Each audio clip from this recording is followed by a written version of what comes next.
In this video, I'm going to show you how to delete a purchase order using Zoho CRM in N8n, step by step. This is a quick and useful workflow if you want to clean up records, automate account maintenance, or remove purchase orders you no longer need without doing everything manually. If you find this tutorial helpful, make sure to hit like and subscribe for more easy automation guides just like this. Let's jump right in. First, open the workflow you want inside N8n. This could be an existing automation that you're already building or a new workflow where you want to add this action. Once your workflow is open, look over to the Nodes panel. The Nodes panel is where you can add different apps and actions to your automation.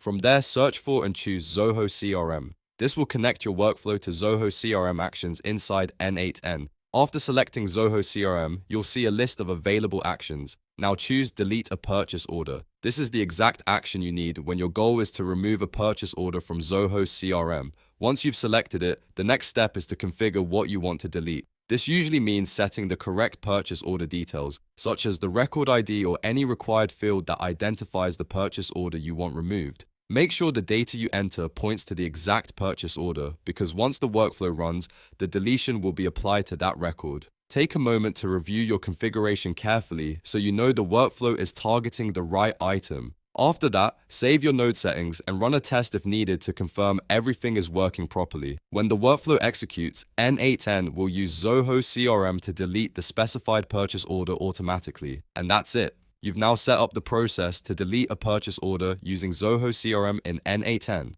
If this video helped, don't forget to like, subscribe, and turn on notifications for more N8n and Zoho CRM tutorials.